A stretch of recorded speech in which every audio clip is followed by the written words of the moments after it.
We're here. We're here. Oddities.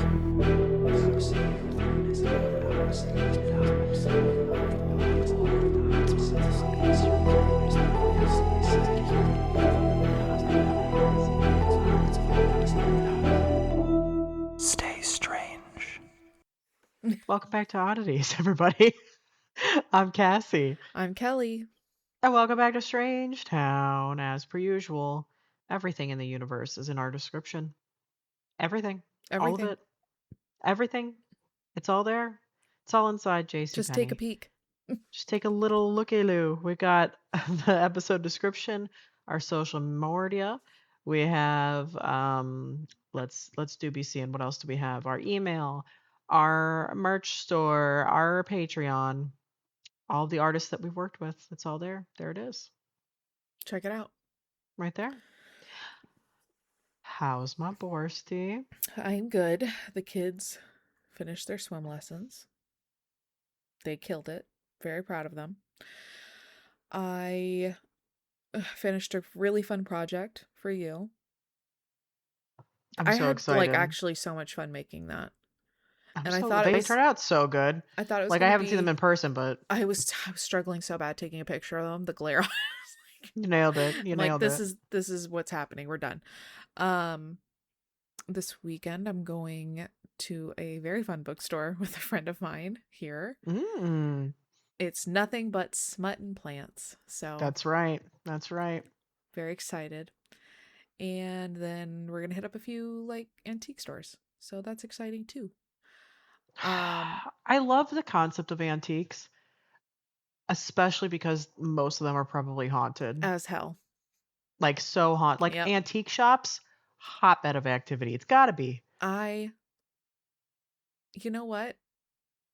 I wouldn't mind spending a night in an antique store. Oh, for sure. Right? I would definitely get down with that. Yeah. Be so much Although, fun. if there's a lot of dolls around, it's a no for me. Okay, valid. But like, I'm sure there's sections that you can be in without being around dolls. Corey and I when we went to the Finger Lakes last time, we went to this absolutely massive, it was like partially antique store, partially just like, I don't know if you call it, like, I guess kind of a thrift store, but like it was like 3 floors, and there was some shit in there that was so old, and there were definitely some sections in there, and we were like, the vibes are off. There's So something here. anyway, enjoy the dead people. Yeah. I excitedly told Cassie this over on Patreon, but last week I had gone to Seattle and just enjoyed Pike's Place with a friend of mine, and we went into a bookstore and there was a book on display and it said Why Women Kill, and I picked it up and said men. And that's it. It's men. I mean, it was a very large book, but I could tell you right now, men. Men. Yeah. And that sums it up. So Yeah. we're looking at you, gentlemen. I'm happy we went because that kills me. That story just I know. it's just so accurate, but yes. We found this really great restaurant and I cannot wait to take you. It was called The Lonely Siren, and we sat out in like this little Cute greenhouse name. area. Ooh. And we got mocktails that were Lovely. delightful, and a smash burger that was even more delightful. Oh. It was like, it just hit the spot. It was a great vibey day. That sounds like a great vibey day. Yeah. Do they have non-mocktails? Yes, they do. Okay. All right. It was hot and humid and decided we weren't going to do things that were going to... Not the time to add alcohol in the mix. Yeah. That's true. Yeah. That's a good point. Which is exactly the opposite of what I'll be doing in girls' weekend. No, you better get hammered. So much alcohol. Honestly, I think you need a freaking margarita this weekend. I honestly might. As big as your head. Yeah. I mean, I'm planning on bringing like a whole case of High Noons basically just for me. So there you go. Are you bringing your Jello shots? I am assigned to create Jello shots, so I have like 100 Jello shots I need to make. I love this for you. I wish you could put them in little cauldrons. God, I wish. I'm just doing little cups though. But we are using little cauldrons for the beer pong tournament, and the pongs are little eyeballs. Bless. You guys are geniuses. We've gotten this down to a T with the details. Uh, Although 100 Jello shots, and there's only 3 of us drinking out of the 5, so maybe I better Listen, not. I think we had like 100 for your bachelorette, and they were gone the first night. Do you remember that? Yeah, but there was like 9 of us there. Okay, right? valid. So you have some leftovers. What a shame. What a shame indeed. I have to make some that are alcoholic and some that are not because somebody will be very pregnant and Yeah, another individual is just not drinking right now. So I'll have to do 50-50. So I'm thinking probably the alcoholic ones will be green, like that's a good move. poison. That's a good move. Non-alcoholic, I maybe orange, or I could do like Purple, purple. purple, Purple. Yeah, purple. All orange right. or yellow or blah, green and purple. Green and purple, that's That's a good giving vibe. witch. Yep. Well, anyway, that sounds like a lovely restaurant you went to. It sounds like a lovely day. It was. It was just nice to get away. And this specific friend, she's a flight attendant, so she had a 19-hour layover, and it was just nice to see her. It occurred to me I had not seen her. It's been a while. Yeah. So it was a good little hangout. And all of like downtown Seattle is cleaned up right now because of the World Cup. So it was really Nice. nice. That is nice. That's Yeah. awesome. I love But that. yeah, that's all I have on my end. How's my borscht day? Your borscht is good. I've started my new job. I don't remember if the last time we recorded I had started yet or not, You but had. I had. I was like It 1 was your week in. first week. Yeah, I'm now 3 weeks in. So I'm still incredibly new. It's very good. It's been a little challenging, but I've navigated those challenges already. The people are great. You know what I really like is that, and I might have said this last time, but like, so I have like a list of like 90 people that I'm going through for meet and greets that I have to do. Mm-hmm. I would say like 80% of the people that I've spoken to so far have been at this company for a decade or more, which tells me That's it's a good place to promising. be. Yeah, Yeah. it's a good place to be. It's also huge. So there's lots of different opportunities and whatnot, Yeah. along the way. So loving that. Uh, what else is going on? Well, we celebrated my little guy's first birthday. Yes, and we have to update the people on his cake. And first of all, the cake was so cute. It It was was not gorgeous. They did they did so not fuck good. it up. They fucking nailed it. Also, it was delicious. We got I don't know if I share this. We got marble cake Uh-huh. because we don't know if he likes chocolate or vanilla. And we got vanilla custard in it and it was a whipped cream frosting. Bless. Delicious. So good. So good. And no, the teddy bear was not a meth head. Yeah. I'm like thrilled to share that because I, we, I'm both thrilled and brokenhearted disappointed. all at once. Yeah. Yes, all at once. Because it was just like, first off, it was probably the cutest teddy bear I've ever seen. So cute, They did right? so good. They did a great job. I am just a little disappointed it's not a little. Maybe they Like I got kind rid of of that decorator. maybe that person got the axe. Like I kind of wish that they would have done like a like just given the bear like lazy eyes or something. Like just like Something. something. But no, to they did fuck it up. great. They did. It And was a beautiful day. yeah, he had a good day.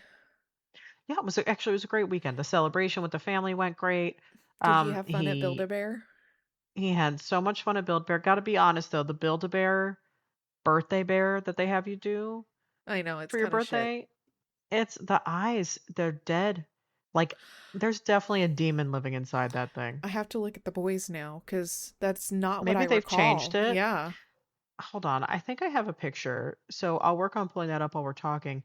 But so he loved that though, that experience. That was the first time he went to the mall too. So there's like lots of sights and sounds and smells and Hustles and everything to check out. bustles and everything. Hustles und bustles. But yeah, and then the actual again, the party was great and his actual birthday was great and all around it was just a really happy weekend for him. Cannot believe he's won. We have said some words, which is Yeah, great. he said a lot on his birthday. On his birthday, I was He like, was "What like, the I'm heck?" going to make this day memorable for my mom. He's Watch like, this. Hold my "Chickadee, bottle. check this out. I gotta be hold my bottle, bitch." Yeah, but you know what? I gotta be honest. it's like he turned one and his language centers just exploded because like I mean he's been babbling a lot already, but I feel like as soon as he hit one it was just like now he's just like nonstop like and then saying some words here and there. I very vividly remember that with the kids. Do you Yeah, like right around the same? right around the same thing. It was like huge milestones were being hit. Words, walking, running, eating all sorts of different things. Like they were just tiny little men, and it was very upsetting. He's seeing some things. I'm showing Kelly the He bear. That bear has That's seen things. like they might maybe they redesigned it I'm gonna because have to look at their eyes because I don't even remember it being like that. I think the kids have little button eye ones. yeah, no, these are stitched on and they've fucking seen some shit. The feet are cute. The feet say happy birthday and Yeah, have like a little, but like yeah, it's some shit that bear. yeah. Like that's like so like I'm not sure which demon we brought home with us when we brought that thing home, but Might want to throw some holy water on that shit. might need to do something about that. So, Charge it under the moon. yeah, I'll put it out with my crystals. We'll just that's coming soon, isn't it? Don't we have a full moon coming? I think I think we so. have a full moon coming. I gotta look this shit up. But anywho, that's what I got from my side. Should we jump on into it? Yes. Borsty. Yes. All right. Tickety take us away. I am. I saved the best for last, which is Okay. Seattle. And I did this All because right. the last episode of last season was LA and I was living there. And now I'm living in Washington. And so I had to leave Seattle as the last one. You know what? That's cute. I like that. That's a good move. Also, side note, the next full moon is July 29th. Yeah, so it's coming up. I'll just stick the bear right out there. Love that. Love that for you. Cleanse that. Cleanse Yep. that shit. Yep. Yep. So I don't know if have you ever been to Seattle? I have never been to Seattle. Okay. When I researched But this, that's I was gonna like, change, obviously. damn, this all makes so much sense. Mm-hmm. So, Mm-hmm. below the sidewalks of the modern day Pioneer Square in Seattle lies a very hidden network of passageways, storefronts, building foundations known as the Seattle Underground. It's well known. Wasn't well known to me at first, but now it is. But now, It's a subterranean landscape and is not the product of deliberate design, but accidental byproduct. So, what happened was a city-wide catastrophe. And interesting engineering and things led to this. So the story of the underground begins with the disaster. On June 6th, 1889, a pot of glue overheated in a woodworking shop in what is now Pioneer Square, igniting the wood, shavings, and turpentine. Seattle at the time was constructed almost entirely out of wood, with wooden sidewalks, water mains that could not keep pace with the blaze. Within hours, the fire had consumed 25 city blocks of downtown. Shit. It It just fucking went up. went up. Okay. Remarkably, no deaths were attributed to the fire, but left the heart of the city quite literally in ashes. There was nothing. Just yeah, it got fucked. Yeah. Rather than viewing the fire purely as a tragedy, the city leaders and business owners largely saw it as an opportunity. Seattle had long struggled with a chronic engineering problem. Much of the original town site sat at or below sea level, causing tidal flooding, poor sewage drainage. The fire cleared the way for a solution that had been previously seemed impractical, tearing down and regrading the entire commercial district. Okay. So city planners decided to rebuild with brick stone. In keeping with new fire codes, they also decided to raise the street level anywhere from 1 to more than 30 feet in some areas.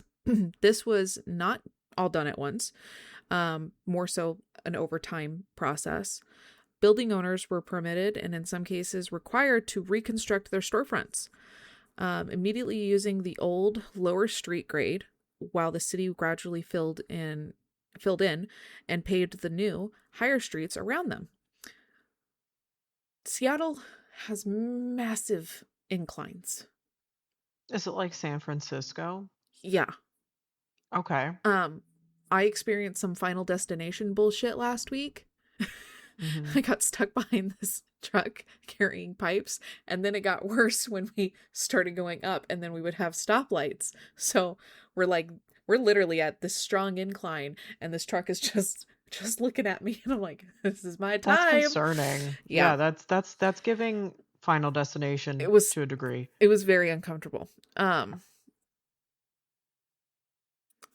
The result was a strange but functional for a time. Pedestrians walked along the original sidewalks at the bottom of what became narrow canyons, with new elevated streets built up on either side. Ladders connected to the old sidewalks level to the new street level. Merchants continue operating out of their ground floor shops, which were now effectively basements relative to the street above. Which, Hmm. over time in history, that has become more common, but we'll get to that later. Mm-hmm. Mm-hmm. This awkward arrangement persisted for roughly a decade. Eventually, the city built new sidewalks at the elevated street, sealing off the original ground floor and storefronts. The old sidewalks beneath them, what had been the bustling commercial heart of Seattle, became a network of dim, abandoned nothing, because Hmm. nobody was down there anymore. Right.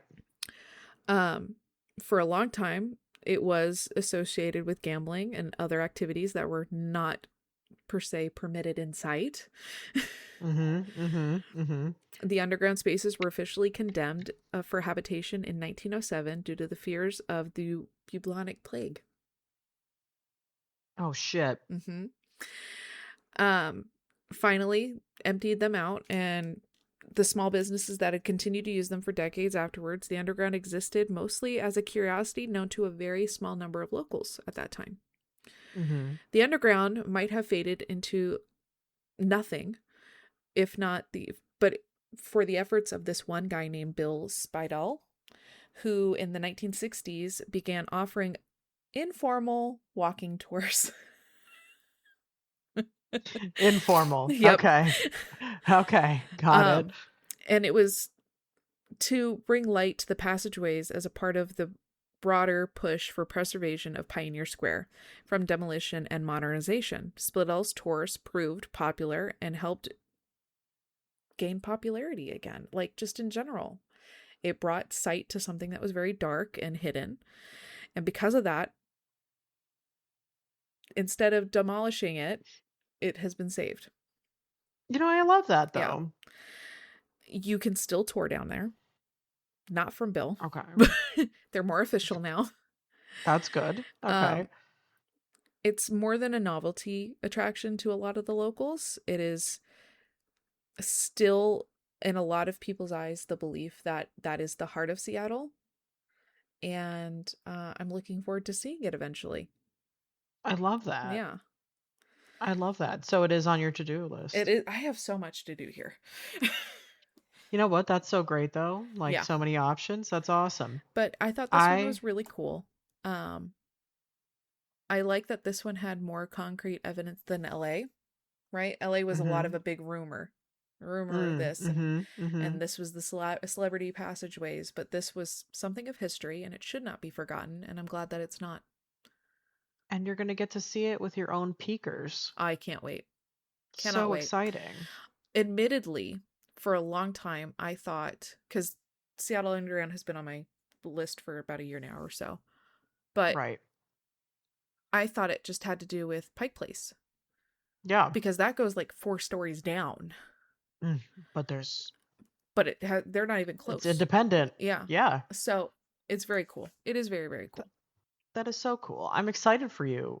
Maybe this is something else we get to do together. Just add it to the list. Add it to the list. Well done. And what a nice like poetic finish for you on this saison. I like how you lined it up. So yeah, that was fun for me. So good job.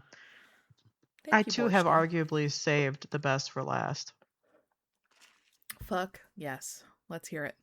Today I'm talking about the Peter Khoury abduction, which is the first case in which DNA is collected and analyzed associated with an abduction. Shut up. Can we circle back to the name though?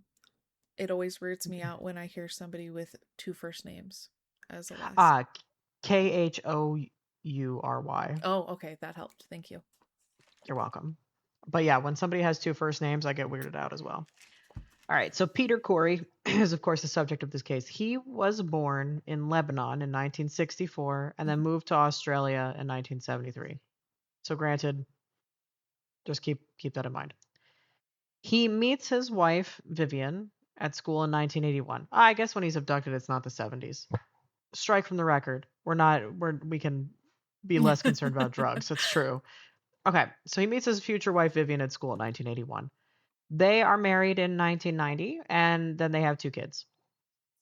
They live Okay. in Sydney, so it's a populated, well Well known known, area. yeah. He works in the building trades and owns his own business in cement rendering, whatever that means. Mixing, pouring, Something. rendering, we just don't know. But anyway, Peter and Vivian have their first UFO experience in February 1988, which is the sighting of unusual moving lights. Oh. Sees the lights. Okay. But then, July of that year, so just a few months later, while lying on his bed, he feels something grab his ankles. I know, it's a big No. hell no for me. And suddenly he feels numb and like paralyzed, but he's still conscious. This is my sleep paralysis. Continue. I know, right? Then he notices three or four small hooded figures alongside the bed. And he experiences what he describes as telepathic communication with one or more of the beings. Okay. And he's basically told, relax, don't be afraid because it'll be like last time. What do you mean last time? He then sees that they're about to insert a long needle into the side of his head, and then he blacks out. No. Yes, I know. He jolts awake sometime later, leaps out of bed, and runs to the living room where he finds his father and his brother apparently dozing. I guess they're visiting, or maybe they live with them. I don't really know what the deal is there. But anyway, he finds them apparently sleeping. Both he and his brother claim that only 10 minutes had passed since they'd last been awake, but they soon realized that over an hour has passed. And the next morning, Peter and Vivian notice that there's an obvious puncture mark on the side of his head with a trace of dried blood. Thing that's a little weird to me here is why did it take all the way until the next morning to notice this? Yeah. I'm just saying. So Did that's he just like think one thing. did he think it was a bad dream when he jolted awake and then like didn't think anything of it, shared with her in the morning and then she saw it? I mean, maybe. I don't know. Okay. There's so much. But Continue. I'm sorry. there's so much. Anyway, at this time, Peter had not actually ever really heard of alien abduction. He was like, okay, this was weird. Anyway, his memories were like vivid and alarming, but he couldn't find like answers or comfort from friends or acquaintances when he talked to them about this. And then months later, he and Vivian drive by a roadside billboard with an image of Whitley Strieber's book Communion, and they immediately buy the book. And Peter finds tons of details in Strieber's account that match his own like weird experience that happened. And then a group of scientists willing to work on UFO related research analyze DNA by a process called PCR. It stands for polymerase chain reaction. Its amplification, and then its sequences of mitochondrial DNA that could be recovered from Peter Khoury's hair samples. So, Mm. a number of well known abduction cases have involved human looking beings with hair, including one 1975 abduction that I didn't cover, which was Travis Walton in Arizona. And then also there is a little bit of it involved in one of them that I did cover, which was the Brazilian abduction of Antonio Villas Boas, but that was in 1957. And Peter Khoury's case actually has a little bit of similarity to Villas Boas, who said he was forced to essentially like hook up with an Yeah. aggressive humanoid vehicle in like I'm sorry, a humanoid female in like a UFO like vehicle type of thing. But anyway, in that case, he bolted wide awake and sat up, and there were two humanoid females sitting on the bed, and both the women looked human in every way, and they had like normal adult bodies, but one looked somewhat Asian, with straight, dark shoulder length hair and dark eyes. Keep that in mind, what Okay. that looks like. Okay. The other looked kind of almost more Scandinavian, very light colored eyes, um, long blonde hair. Um, that hair was like very noticeable to Peter Khoury. Okay, so because he's like, okay, I've never seen a hairstyle like that. It was curled, kind of like Farrah Fawcett, he said, but like Oh. very extreme, and it looked like almost really exotic in a way. So anyway, he feels that these women were not totally human. Their faces were like a little bit odd in a way, like not that they weren't like attractive, but that they were like almost too chiseled. Like their cheekbones were like too high, and their eyes were like 2 or 3 times larger than like normal that we know. And so he in particular took special notice of the blonde. Her face was too long, he felt, and he said that he'd never seen a human being looking like that. So anyway, the blonde is kneeling in the bed, and she seemed to be in charge of the two, and he thought that she was communicating telepathically with the dark-haired woman who was also sitting like over like to the left on the bed or whatever. Mm-hmm. But there was something like a blank in the expressions of the women, Peter like reports, and he was stunned by like the sudden appearance of them, and he had only a few moments to consider how they could have even arrived in his bedroom. And then all of a sudden the blonde reaches out with both hands and brings his face like to her chest, and he resists and she pulls harder, and he kept pulling back, and this is like really nasty, but he reports that she was very strong and she pulled him over, and his mouth was like basically at her nipple, and then he ripped it off. But she didn't even cry out. She like, and then like the No. expression, and he says that the expression on her face was like, this isn't like the way this is supposed to go. And it was like shock and confusion. And then she looks over at the one that looked kind of Asian, sort of like, and then looked back at Peter and was like, you've done this wrong. Um, she's like, you're ruining everything, Peter. Men. So, men. So anyway, one thing to note about her hair, though, is that as he got this closer look at it and everything, he noticed that the hair was like very thin and almost clear in color. And it was determined that like Oh. when he looked at it, it didn't appear to be chemically treated because um it didn't have that like how you get like that texture to it, Yeah. you know, it didn't have that.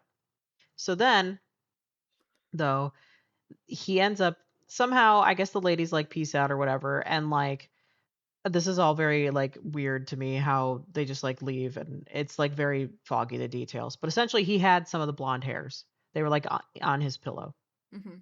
and they analyzed him, and it was determined that the hair was not chemically treated, so that verifies what he had said, because if it had been, there would have been little or no mitochondrial DNA that could have been recovered. It would have been destroyed. Okay.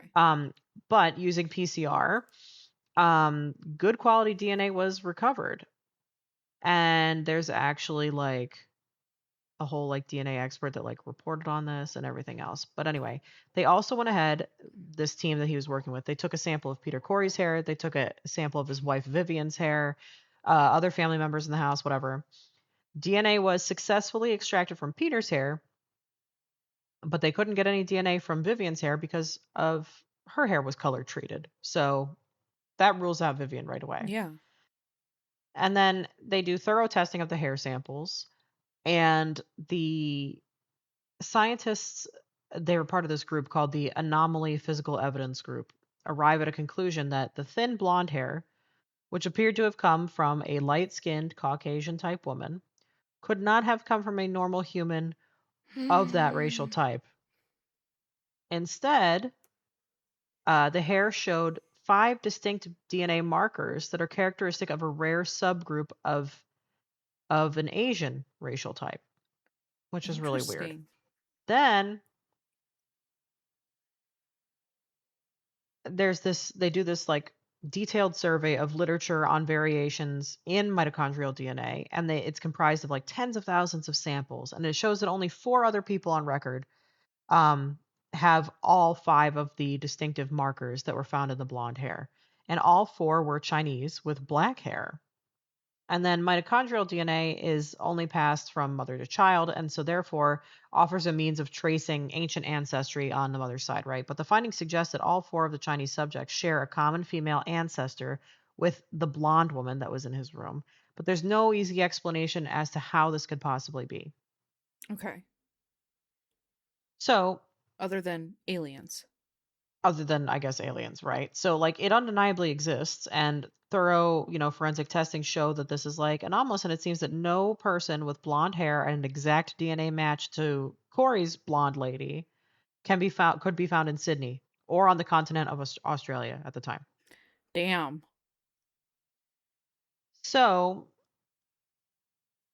what's interesting is that there's an account that mentions, like, it's called the Thiauba prophecy, and it mentions an abductee who was told that the first humans arrived from the constellation Centaurus and were, quote, black and yellow races, which it's interesting because the discovery in 2016 of the world's oldest civilization would be the Australian Aboriginal like group. Yeah. And so what's interesting is that the DNA kind of this like sort of rare like they call it a rare Chinese mongoloid like variation of it. But the Australian Aboriginal and the Eurasian was reported in the Nature Genomic History of Aboriginal Australians to have an unknown ancestor. And so the theory goes perhaps this unknown ancestor is an alien that came from the constellation Centaurus and Huh. has this sort of what they're describing as black and quote yellow, but which we would, deem as like Asian, not like politically correct at all and really awful. But anyway, they're saying maybe it has to do with this group and they come from an alien race. When you're looking at that though on paper, that sounds horrifically racist to me. It sounds racist and it sounds reaching. It sounds reaching, but that's the argument that's being made. I do find it really interesting though that they do this DNA testing and it Mhm. comes back with an individual who does not reside on the continent that they know of in Australia. Like I mean maybe it's a big continent. So whatever, but like Yeah. supposedly the person doesn't exist there and supposedly their DNA matches only with four other people like ever.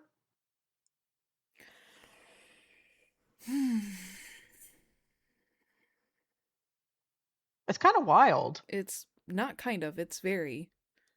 Yeah, also my question is though is like why didn't they test the nipple? Yeah, did he have the nipple? I guess he just had like a little bit of it. And it's like, well, what did you do with it? Yeah, Unless they're like, no, it was too tainted with his own DNA. I don't know, but they should that's be a able good to extract possibility. that differently. Yeah. But um anyway, that's the abduction of Peter Khoury. I don't know what to make of it other than it's really cool to finally see a case where they do some sort of like DNA analysis. I believe it. I mean, it could definitely be. It's also like I can't really say that it was just him having like a really weird sex dream because like they had the DNA samples, so like obviously somebody was hanging out in that room. Something happened. That we know. That we know. But it's also like, okay, well, was Peter just like partying and like maybe Vivian wasn't around and he had a couple chicks come back with him? Like I But don't also the really DNA doesn't make sense. no, the DNA doesn't make sense. So like I don't know, the whole thing is very bizarre. When I was doing the research on this, I sat here trying to poke so many holes in it and I was like, I literally don't know what to do with this. Yeah. It's too weird. It is interesting that he has a similar account with Villas Boas in that there tried to be some sort of like physical encounter between. So like it's similar in Yeah. that nature. I don't know what like the needle to the head was about. Like I don't See, know. my brain is doing, they wanted to analyze whether or not he was good enough to breed with, That's kind of what right? I went with too. Like maybe It yeah, like it's giving that kind of it terrifying is. paranormal. It is. It is giving that like weird vibe. So like I don't know. I mean, the whole thing's pretty wild. I definitely think something happened. We just can't figure out May what. I mean, I don't know. From the description and everything else, it's giving extraterrestrials. It really is. I mean, it really kind of is. So that's why I say I saved the best for last because to me this is easily the most convincing one Yeah. that I've covered. But there you have it. That's I the just abduction of had Peter Khoury. I just had no idea there was so much going on down under. literally so many of these have happened in Australia. Several of them happened in Brazil. Like, I don't know what's going on. Whenever you hear about this shit, I always feel like it's in America. But maybe that's just because we're American. So, like, we're only Yeah. being told about this shit. I don't know. Who It's knows? interesting, Jeez. though, because, of course, this season has come at a time in which many UFO files are becoming declassified and, Yeah, like, available and stuff. And it's like, well, I mean, I would say they're out there. I've said that for a long time. I believe it.